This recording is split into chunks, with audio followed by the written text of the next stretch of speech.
news whether someone actually decoded the book, and they don't even say anything about the whereabouts. So it's very, very, very bizarre news was back then in 2005. Same as in 2003, just prior to the intervention of the U.S. and allies into Iraq. The German archaeologist, Mr. Schneider, I believe, no, Fassbender, Mr. Fassbender from the Munich University, they claimed they found the Tomb of Gilgamesh in Uruk. Oh, and wow. Within several weeks, the invasion of U.S. and allies took place, and the Stars and Stripes magazine, not the magazine, the newspaper of the U.S. Army, actually reported that they settled the airbase, the Allied airbase, right next to this place where they supposed to be found the believed Tomb of Gilgamesh. And ever since April of 2003, there were no reports of whatsoever what they've done with the Tomb of Gilgamesh. I tried to contact Mr. Fassbender in Germany, and he refused to comment. And it was very strange. And then several years ago, when there was a leak of the WikiLeaks over the emails of Hillary, I went into the Freedom of Information section of the State Department, and there was a document actually stating that someone, when they made a FOIA request about the emails of Hillary Clinton, I found the email by Hillary Clinton, which was requesting information of the Gilgamesh tomb and Nephilim. Wow. Believe it or not, I found the exact location because it was very difficult to find on a FOIA page of State Department. They probably migrated the file several times, so this is how they hide the things. They don't actually remove it, but they hide it. They hide it. They change the pages, and I've heard it from this technique. I've heard it from the special prosecutor John Loftus. He said he had a higher clearance while he was investigating the high position Nazis which fled to U.S. and they were taking different positions in the U.S. government. And he said that when he had access to the different Pentagon files and CIA files, when he went into archives, this is how they were hiding the papers. They were just misplacing, so-called, accidentally misplacing the files. Right. And they were all over in different places where they actually didn't belong. So now the State Department does the same thing. But I found the file. I actually made a video about this, so I know current location, but they might change the game. So Hillary Clinton was requesting in email one of her aides. I don't remember what the name of the aide. It was some kind of foreign name, maybe Hindu name or something like that.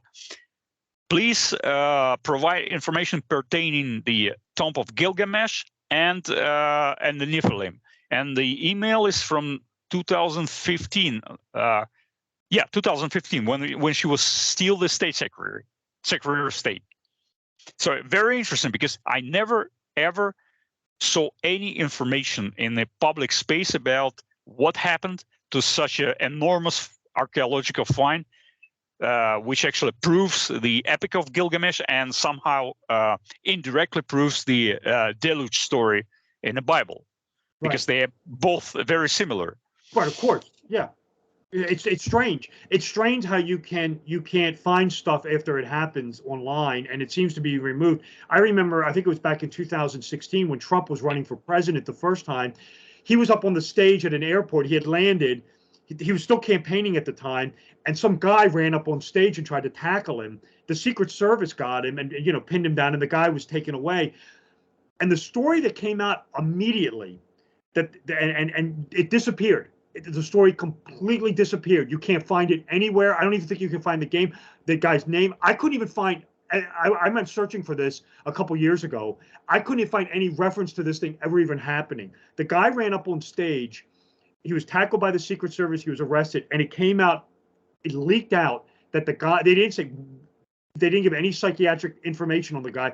The guy claimed to be a time traveler from the future who was sent back to kill Trump, and the story disappeared. And you can't find anything about it.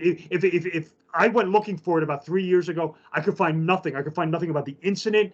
You know, it was almost like a Mandela effect, like it never even happened. This is exactly what I wanted to mention, because now they call it Mandela effect, but it's actually a clearing the past by digital means, because now they all basically all the libraries trying to push onto the students, for example, in the universities, only digital access to the library. So they try to not facilitate the issuance of the paper books or paper documents.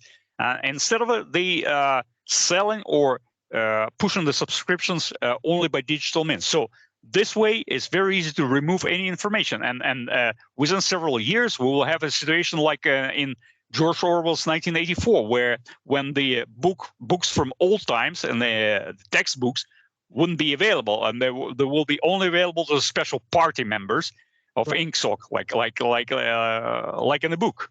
Yeah. It's like the movie Logan's Run. Was it the guy living in the library outside the little co-op, and he had all the books? He had all. I think that's the movie I'm thinking of. And they didn't know what they even were. The people, you know, it was a dystopia, and the people inside the little, you know, kingdom, once they got outside of it, you know, they didn't even know what a book was. And it's like you said, this is how, you know, no one even knows what this stuff is anymore. And especially if you digitize it. I mean, now, my God, I mean, I saw, you know, they want to rewrite Ian Fleming. They want to rewrite this person. They want to remove. I mean, you can't do stuff like that. I mean, I'd freak out if someone was trying to re-edit my books other than myself.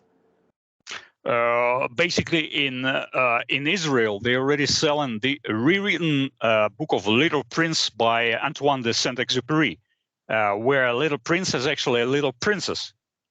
Of course, they don't put exactly the name of Antoine de Saint-Exupéry on the title, but they say it's made by it produced and featured by inspired by Antoine de Saint-Exupéry, Little Prince. But I mean, the future generations won't know the difference anyway. Somewhere down the line. Yeah, crazy. Yeah, I'm not happy about it.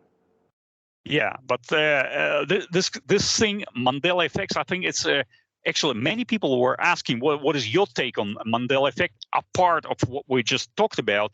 Do you accept that it might be some kind of psychological phenomena, or is it just what we just talked about, the complete clear in the memory of the past actual occurrences and replacing them?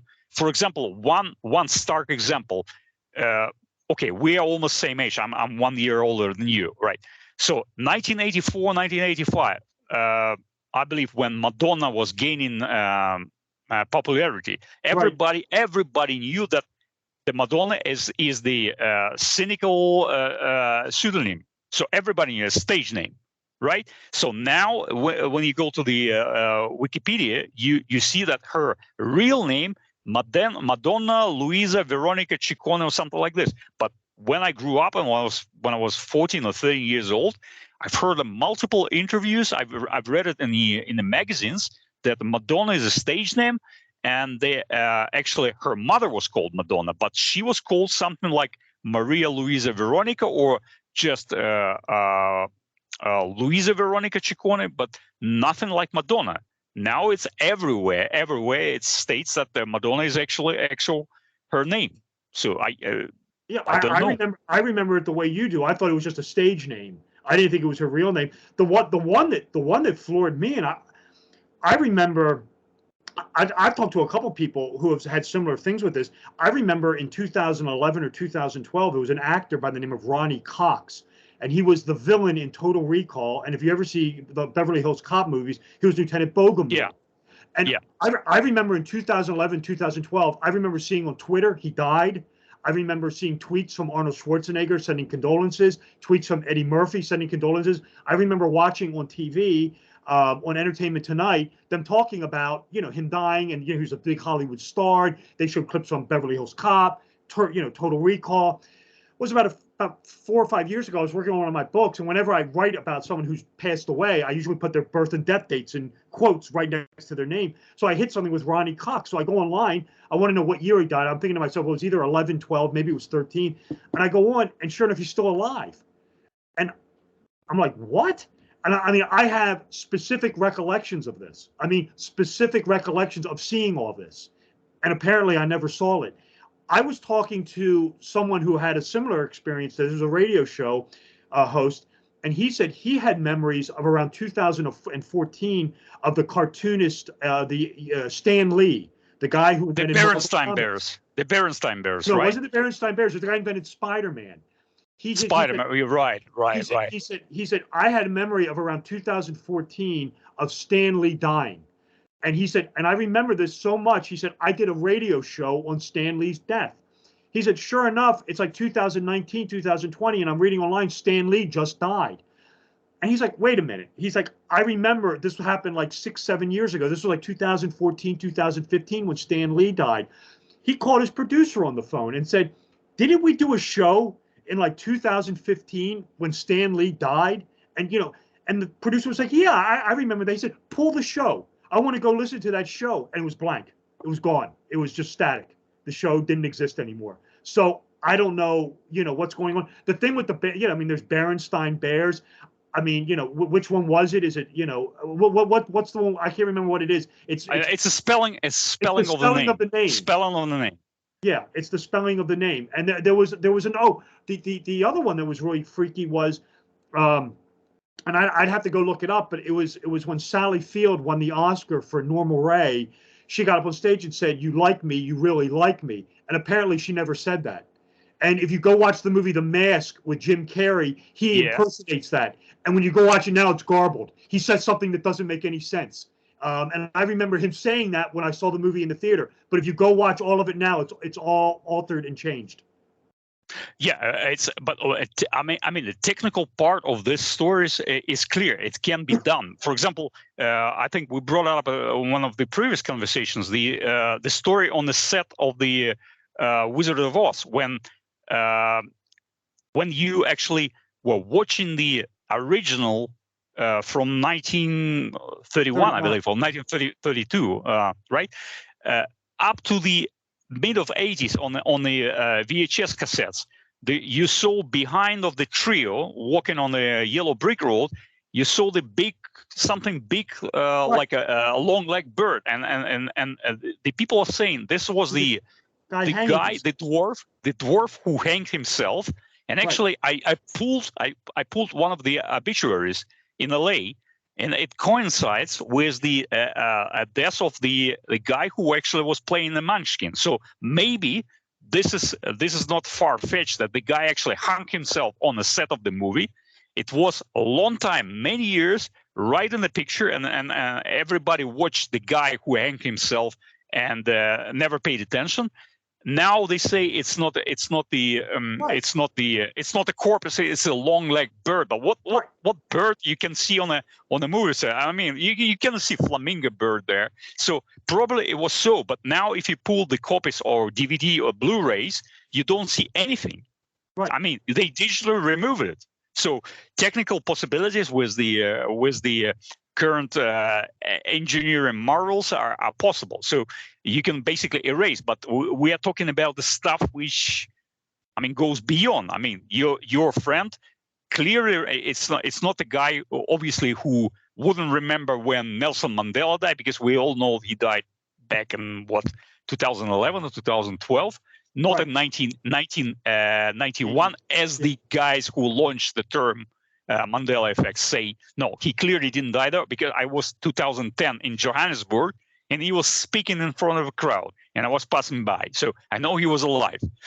And but your friend was obviously knowledgeable in a good state of memory, and he remembered that he did a show. And of course, as a public personality, when you're trying to do the show, you of course verify whether or not the person in question alive or not, right? So this goes beyond for any possible explanation which we might bring up by just brushing off the supernatural. Yeah, I mean, I can't account for it. I mean, I don't have a way to explain it. I mean, I specifically remember this. I mean, the only way it could be is I have a bad false memory of it. I mean, which of course is certainly possible. But I mean, I remember I wouldn't have, if I didn't believe it, I wouldn't have gotten on my computer to try to look for when Ronnie Cox died, to find that out for my book. I mean, I thoroughly believed he died. I mean, I was, and when I saw he was still alive, I mean, I sat back in my chair and I said, wait a minute. I said, I'm like floored.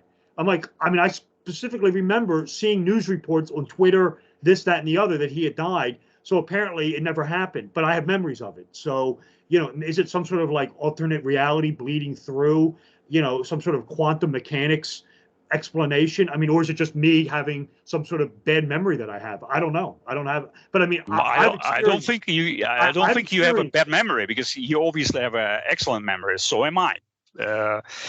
It doesn't exclude the possibility that we might remember something wrongly, but Right. those are public figures where actually I always verify information, because That's what I am. Yeah. from day to day, I mean, you see some kind of obituaries popping up, but there's some kind of false announcement by the news organizations. Then they pull it back. I always keep track on this. So when somebody actually dies, or some kind of public personality, I always verify whether it actually took place, or is it one of the hoaxes which actually going around. And of course, all these major news channels, they already have the obituaries of the people in the advanced age, because they want to be first going on air with with some kind of announcement. And of course, they have it. But I don't believe for a second that any channel wrongly, just by sheer coincidence, releases the obituary of the person which isn't dead. So that I find very very interesting. Whenever I see somebody's announced dead, and then within a couple of days or next day they deny this, couple of days later or a week later he actually dies. That I see a kind of sign of wrongdoing.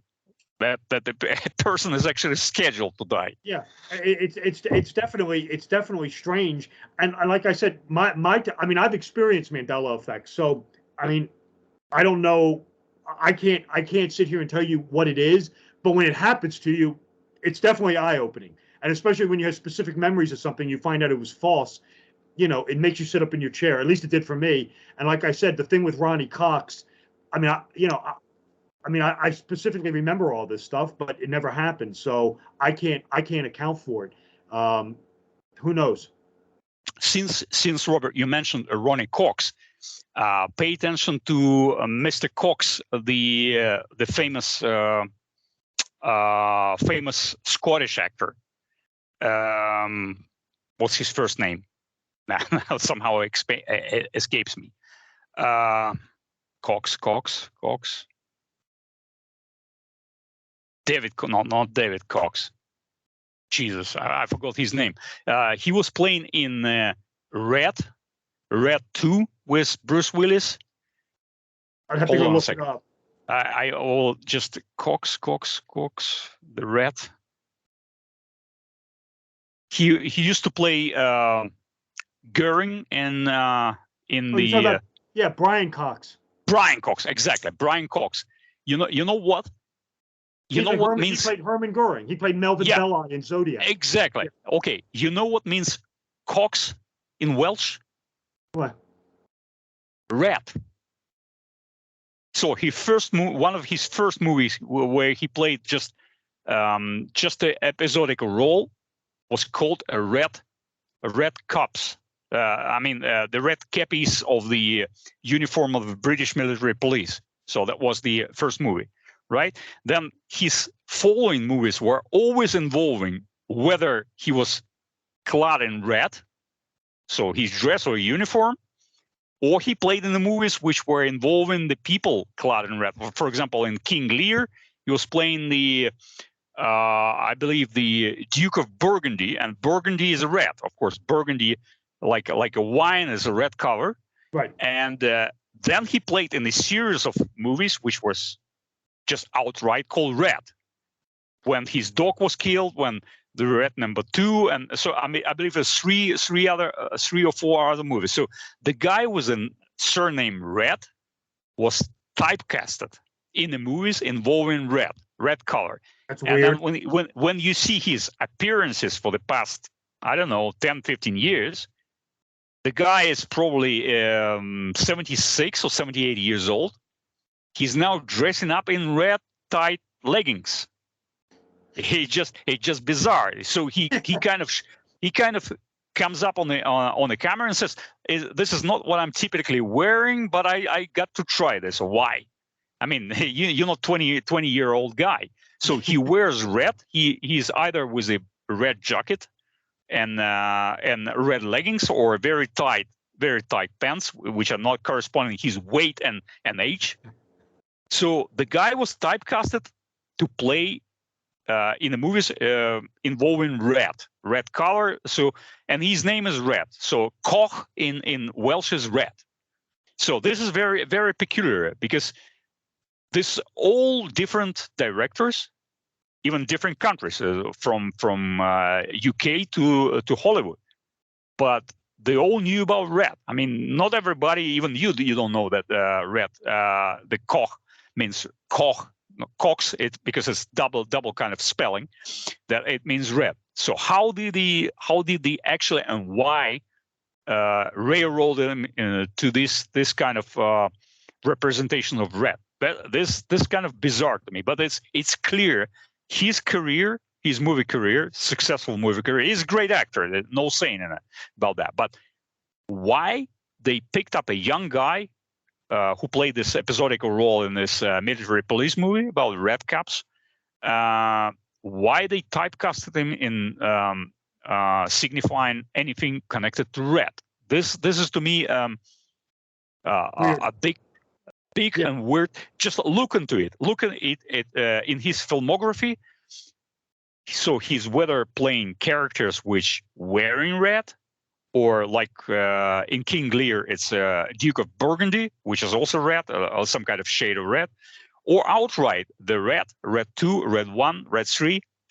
So it's just weird, but it's something for you to look into. And of course, I would need your feedback after you watch the Route 66. And I think you should watch all of the episodes. But those two, definitely watch the Kennedy one. Love as a Skinny Kid was a Tuesday Weld, which is the direct descendant of the assassin of the President Garfield. Garfield's assassin was Charles Guiteau. Yeah, Charles Guiteau, exactly. So she is the granddaughter of Charles Guiteau. Typecasted in the sequel, where actually the president gets killed again. The king gets killed, not directly. Do you know the name of the Tuesday Weld episode? Yeah, Love is a Skinny Kid. Love is a Skinny Kid. And what's the name of the Kennedy one? It was like Kill a King. I'm here to kill the king. And I believe it's still there, because they didn't take it down, because nobody knows about it. So when the people are actively clicking and watching the old episodes, they of course are always tightly watching if there's some kind of suspicious exuberant activity on the old videos. But this one doesn't attract too much attention, so it's supposed to be there. I just will type in here to kill the king. Oh, I gotta watch those.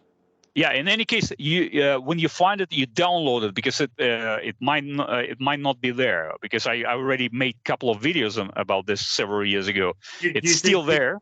Do you think someone's like, it's nefarious? Someone's pulling it off? That someone doesn't want someone to see this? I watched. I noticed the situation when I have a discussion forum which I run since 2013, and whenever I posted the links, it's gone.